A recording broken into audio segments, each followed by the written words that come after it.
Damos comienzo a un nuevo programa.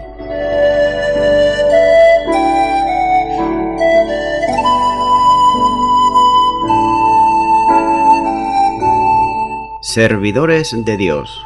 Quien te habla es Manuel Cornejo.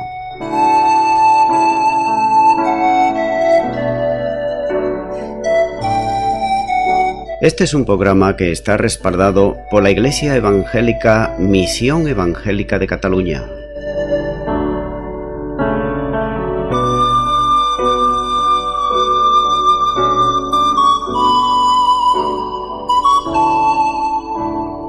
Estamos situados en la ciudad de Sabadell, en la avenida Matadepera número 239.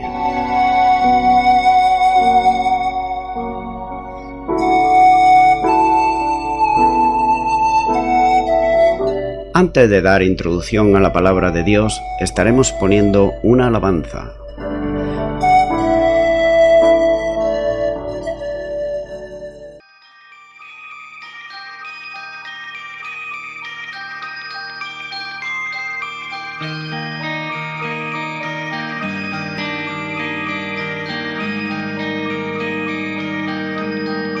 Quebrantado fuiste, oh Jesús, por mi rebelión.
Y ya de nuevo, tras la pausa musical, estoy con todos ustedes para estar compartiendo la palabra de Dios, versículo a versículo. En esta ocasión será en el libro de los Hechos, capítulo 10, versículo 7, donde nos dice la palabra de Dios. Ido el ángel que hablaba con Cornelio, éste llamó a 2 de sus criados y a un devoto soldado de los que le asistían. Comienza diciendo este versículo que ido el ángel que hablaba con Cornelio. Una vez dado el mensaje, el ángel desapareció de la presencia de Cornelio, de la misma manera que antes había aparecido a él. Dios había permitido que el ángel se materializase para hacerse visible, o tal vez mejor, dio al centurión la capacidad de percibir su presencia, concediéndole que pudiera ver a un espíritu.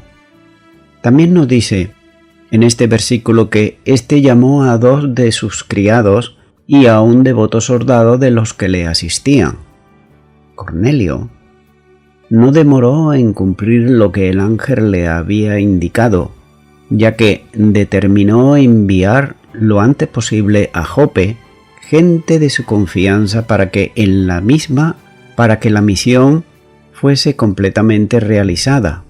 Así que los siervos, posiblemente los de mayor confianza que le merecían a Cornelio, fueron enviados para este servicio, y con ellos mandó también, como dice la palabra, a un soldado piadoso.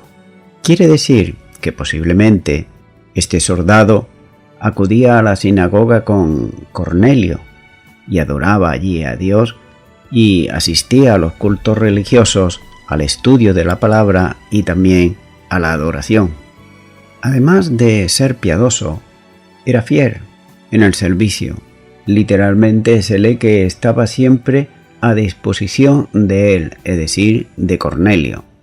El verbo que Lucas utiliza aquí expresa la idea de persistir, de perseverar, de mantenerse firme o fielmente, unido a Cornelio en este caso, de modo que el soldado que envía con sus 2 siervos era un hombre fiel, por tanto, el de suma confianza. Sigue diciendo el versículo 8 de este capítulo 10, y a los cuales envió a Jope después de haberle contado todo. Cornelio explicó con todo detalle cuanto había ocurrido, las circunstancias en las que se produjo la aparición del ángel y las instrucciones que le había dado. Una vez detallado lo ocurrido, tenía ya la razón que motivaba el envío a Jope para buscar allí a Simón, en casa de otro del mismo nombre, que residía cerca del mar. Por tanto, era muy importante y pensaba sobre los enviados la responsabilidad de llevarla a buen fin. Los versículos que vienen a continuación, que son del 9 al 16, nos va a estar hablando de la visión e instrucción del apóstol Pedro. Pero comencemos con el versículo 9, donde nos dice: al día siguiente, mientras ellos iban por el camino y se acercaban a la ciudad, Pedro subió a la azotea para orar acerca de la hora sexta. Dice la primera parte de este versículo 9 que al día siguiente, mientras ellos iban por el camino y se acercaban a la ciudad. Como las escrituras indican, los judíos tenían mucho reparo en la relación con los gentiles. Pedro, aunque había superado muchas de esas limitaciones, necesitaba una preparación complementaria para asumir la evangelización de los gentiles y la incorporación de esto en igualdad absoluta de condiciones con los otros grupos cristianos que eran los judíos.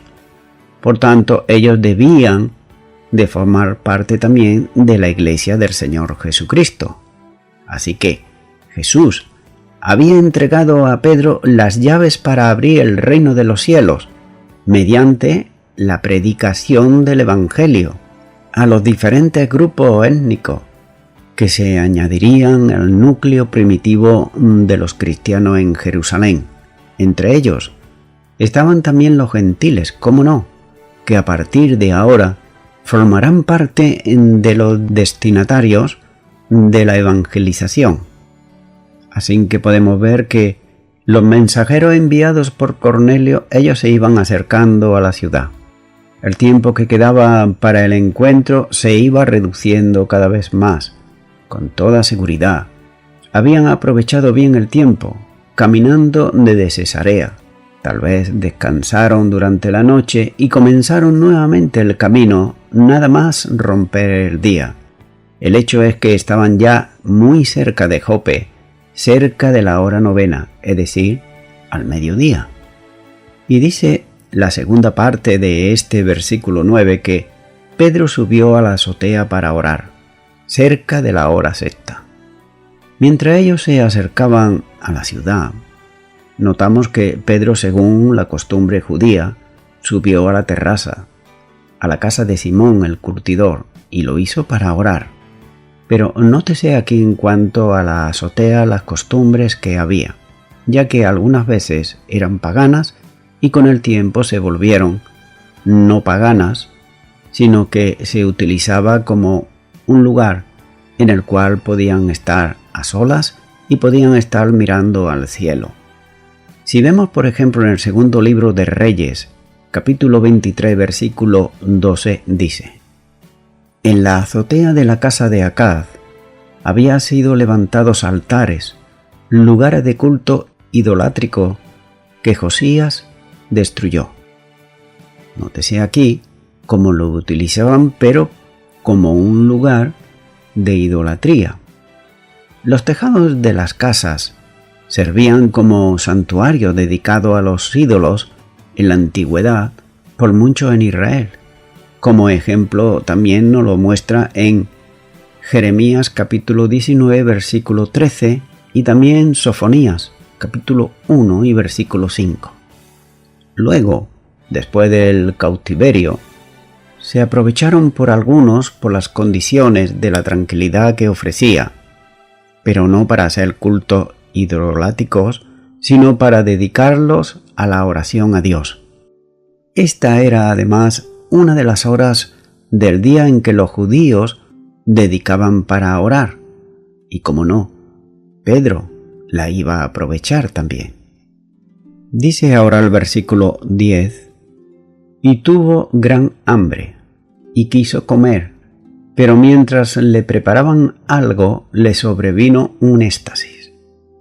Dice la primera parte de este versículo: y tuvo hambre y quiso comer. El texto griego enfatiza el hambre que tenía Pedro. Literalmente se lee que vino a estar hambriento. Cabe preguntarse, ¿cuál era la razón de esa situación tan repentina? Posiblemente, Pedro estuvo ayunando y sentía una urgencia en cuanto a la necesidad de comer. Con toda seguridad, Pedro pidió a sus hospedadores que le preparasen algo de comer mientras permanecía en el terrado orando a Dios. Y nos dice también la segunda parte de este versículo: pero mientras le preparaban algo, le sobrevino un éxtasis. Notamos, como he leído, que mientras le preparaban la comida, le sobrevino un éxtasis.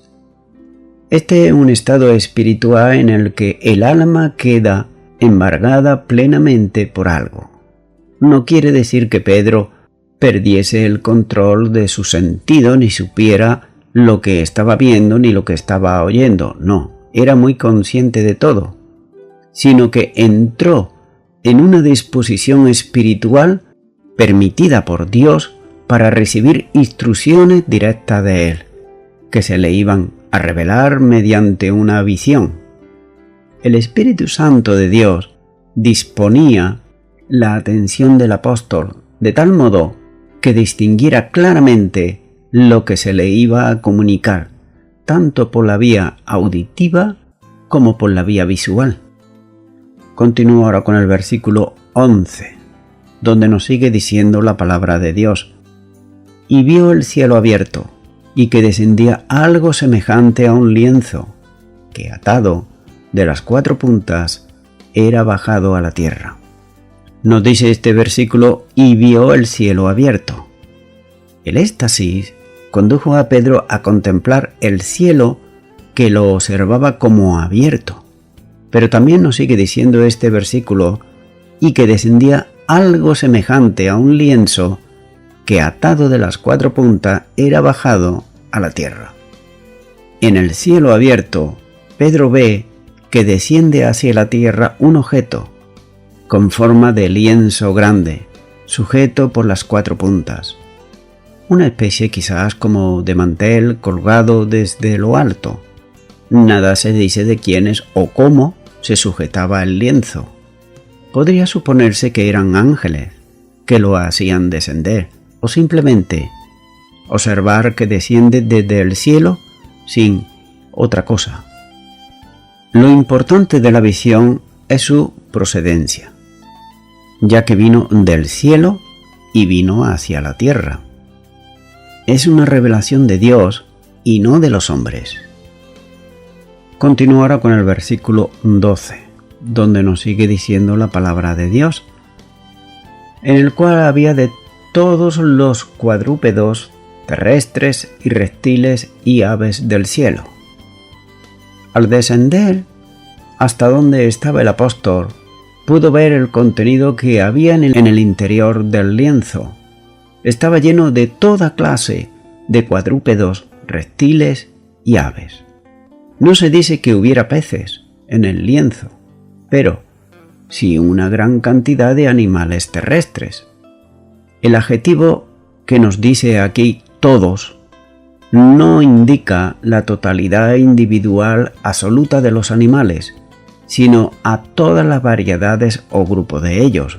Esto hay que considerarlo, ya que muchos de ellos eran sin duda lo que se conocía como animales limpios, esto es, los que no tenían prohibición legal y que podían ser comidos, pero también había otros que eran legales inmundos y que, en tiempo de la antigua alianza, no se permitía a los judíos comer, como lo señala en Levíticos todo el capítulo 11 y también Deuteronomios capítulo 14 y los versículos 3 al 21. Es por eso que era imperativo, por tanto, que Israel, el pueblo de Dios, se mantuviera separado de sus vecinos idólatras, y tales restricciones dificultarían las relaciones sociales que pudiera haber entre ellos. Pero nótese, por otro lado, que los animales limpios e inmundos están mezclados en el lienzo. Es por eso que desde la venida del nuevo pacto y el llamado al nuevo pueblo, la Iglesia ya no está bajo las restricciones del antiguo pacto, pero lo descubriría muy pronto en esta visión Pedro, cuando el mismo Dios le ordena lo que sigue ahora a continuación, y es el versículo 13. Y le vino una voz: levántate, Pedro, mata y come. Mientras el lienzo a su altura le permitía ver el contenido de todo tipo de animales y reptiles, una voz le ordenaba: levántate, tomar de los animales, matar y comer de ellos. Sin duda, esto debió de haber causado un fuerte impacto en Pedro, ya que ningún judío comería un animal inmundo e incluso no comería de un animal limpio si estaba en contacto con animales inmundos. Continúo ahora con el versículo 14, donde nos sigue diciendo la palabra de Dios. Entonces Pedro dijo: Señor, no, porque ninguna cosa común o inmunda he comido jamás. Dice la primera parte de este versículo que entonces Pedro dijo: Señor, no. La reacción de Pedro fue inmediata, como era habitual en su forma y su carácter. Él tenía muy en cuenta las prohibiciones legales de los alimentos, Y sabía también que como judío no debía ir a casa de un gentil, porque éstos no guardaban las prohibiciones legales y podían contaminarse con la comida y los alimentos inmundos.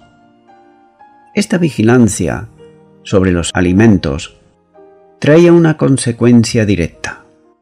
El judío se consideraba limpio porque no se contaminaba con alimentos inmundos, mientras, por otro lado, que los gentiles eran inmundos por la misma razón. Así que el mandamiento que recibía, por tanto, no podía ser obedecido, porque la conciencia de Pedro estaba condicionada por las enseñanzas y las tradiciones judías. Pedro sabía que quien le estaba hablando era el Señor, pero su tradición le hacía imposible obedecer el mandamiento que estaba recibiendo de parte del Señor.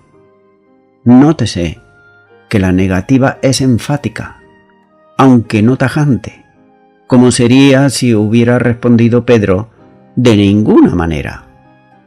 Por tanto, debe tomarse la respuesta como una forma negativa, pero respetuosa, aunque firme. Nos sigue diciendo la segunda parte de este versículo: porque ninguna cosa común o inmunda he comido jamás. La razón es obvia. Nunca había comido nada que fuese inmundo y nunca iba a hacerlo tampoco. Es por eso que Pedro dice al Señor: nunca hice tal cosa y no lo voy a hacer ahora.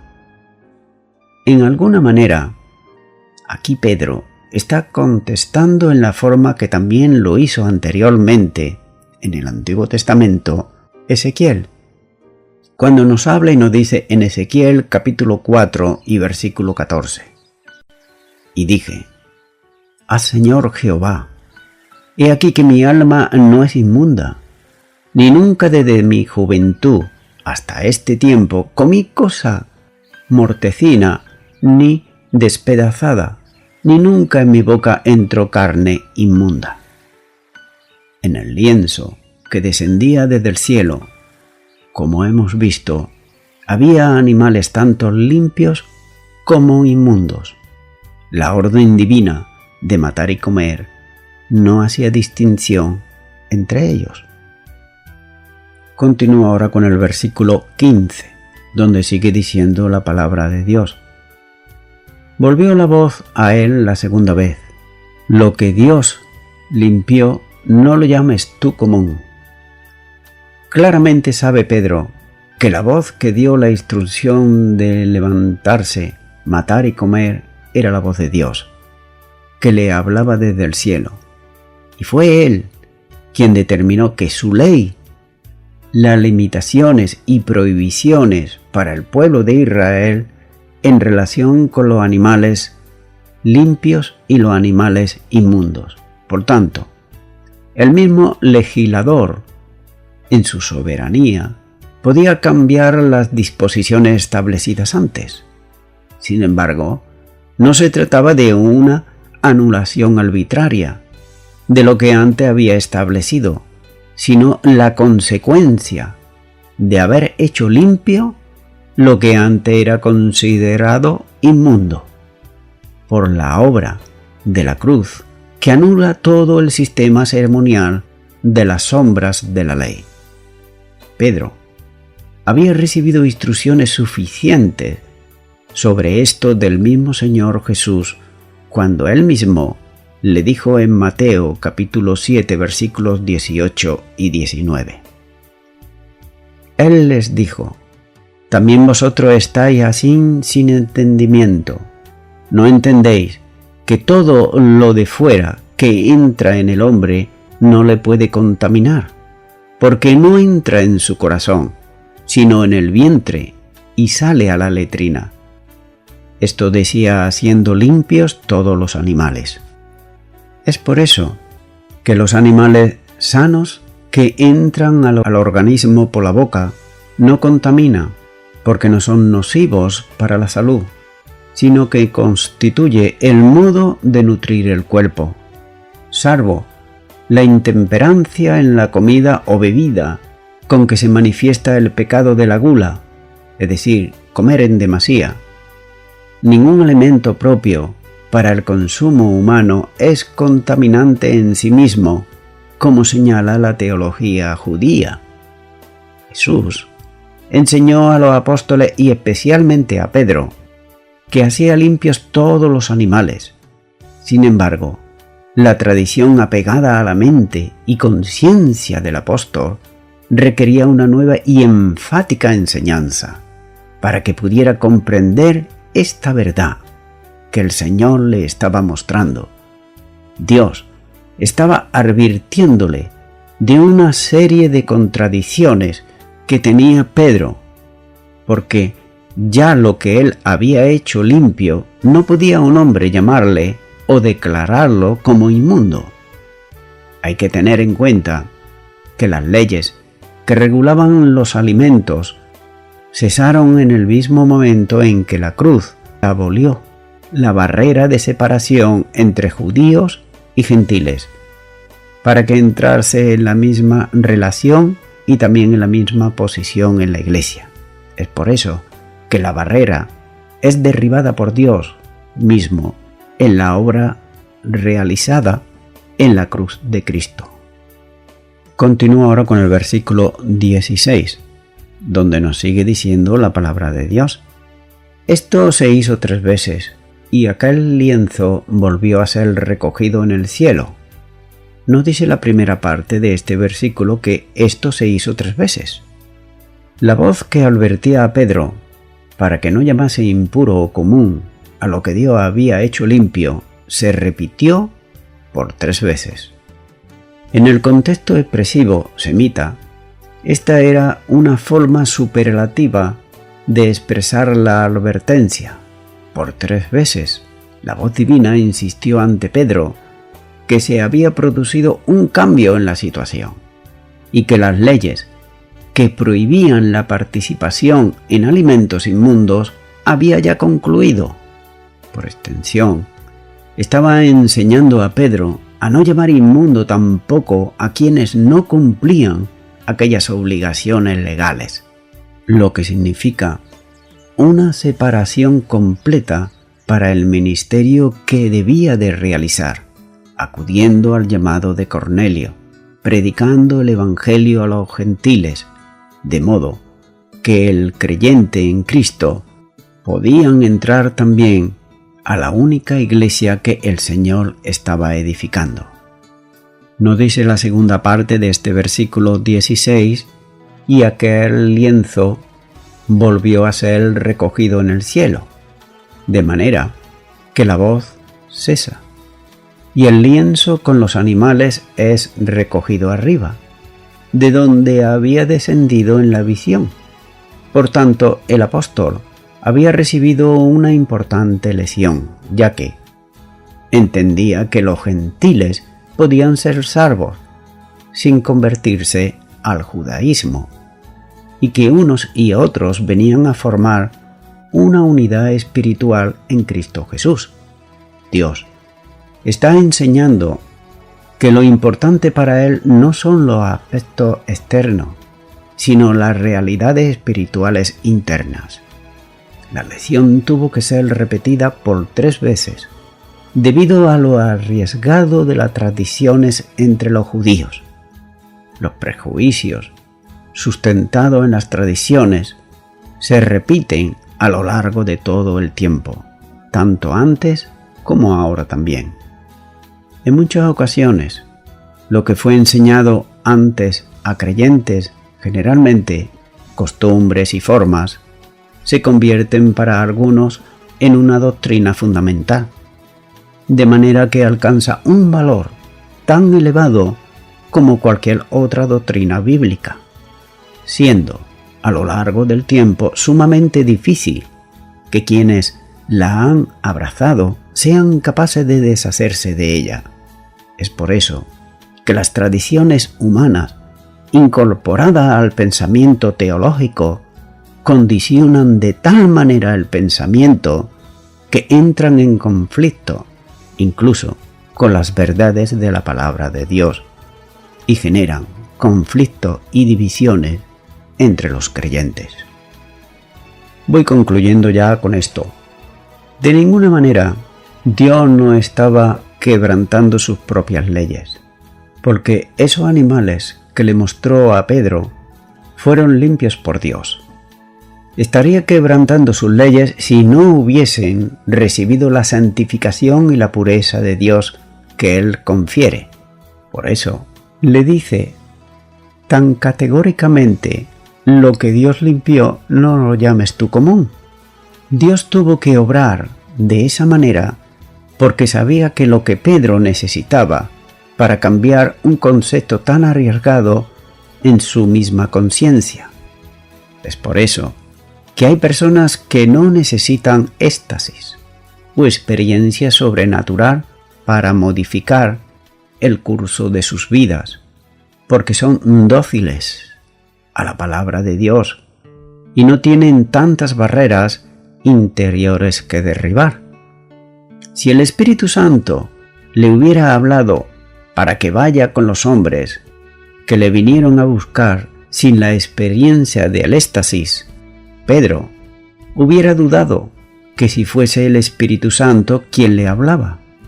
Diría que tal vez fue un engaño del diablo para hacerle pecar y contaminarse con los gentiles, y así quedaría descalificado para el apostolado. Pero Dios necesitó ablandarlo a Pedro, primeramente, antes de darle una orden. Y esa es la manera como Dios también actúa muchas veces con nuestras vidas. Nos habla de manera distinta, preparándonos para aquello que Él desea que hagamos. Amigo y amiga oyente, en muchas ocasiones las costumbres, las tradiciones, las malas enseñanzas, la religiosidad, hacen que las personas no presten atención a las buenas noticias del Evangelio. Amigo y amiga oyente, si tú permites que el Espíritu Santo de Dios te convenza, Él te llevará al único Salvador que es Cristo Jesús. Es por eso que yo ahora en este momento te animo a que tú puedas recibir a Cristo en tu corazón como tu Señor y tu Salvador. Por tanto, ora conmigo si no lo has hecho nunca para recibir a Cristo en tu corazón y repite ahí a donde estás y di: Señor Jesús, soy una persona muy arraigada a mis tradiciones, a mis costumbres, a la enseñanza que recibí, a la religión, pero tú quieres, en este día, mostrarme un camino nuevo. Ese camino es el camino que me lleva a la salvación, y eres tú. Tú eres el camino, la verdad y la vida. Yo te pido perdón por todos mis pecados, y me arrepiento de ellos, y te recibo como mi Señor y como mi Salvador. En tu nombre, en el nombre de Jesús. Amén.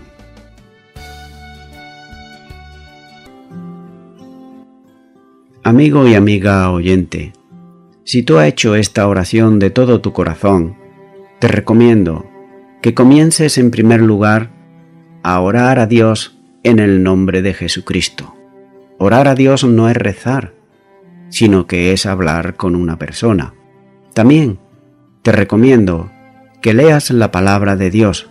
Comienza por los evangelios si no lo has hecho nunca.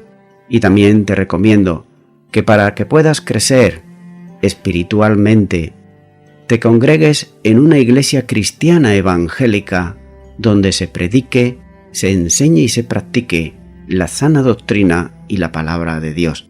Congrégate ahí y con el tiempo crecerás espiritualmente y podrás servir al Señor Jesucristo. Que Dios te bendiga.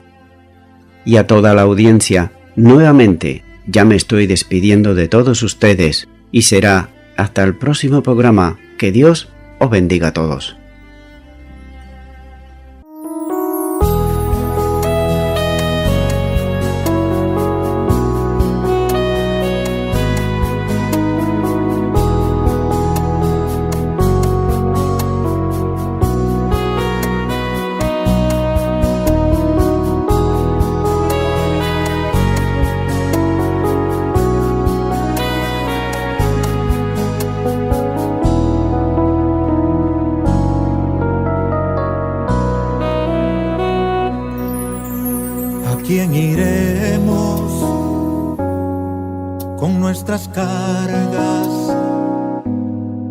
con nuestras penas, nuestras angustias y nuestros sueños. ¿A quién iremos? ¿A quién iremos? Con nuestras cargas, con nuestras cargas, con nuestras penas, nuestras angustias y nuestros sueños. Solo Jesús tiene palabras de vida eterna. Solo Jesús tiene el remedio a nuestras penas. Solo Jesús puede llevar todas nuestras cargas. Solo Jesús puede cumplir todos nuestros sueños.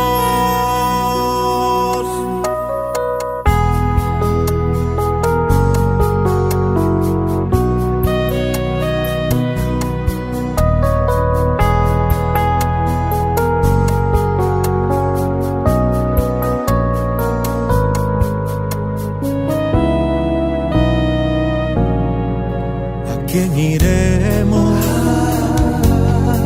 con nuestras penas? Si solo tú tienes palabras de vida eterna. ¿a quién iremos? ¿A quién iremos? Con nuestras cargas, Con nuestras cargas, nuestras penas, nuestras angustias y nuestros sueños. Solo Jesús tiene palabras de vida eterna. Solo Jesús tiene el remedio a nuestras penas. Solo Jesús puede llevar todas nuestras cargas. Solo Jesús puede cumplir todos nuestros sueños.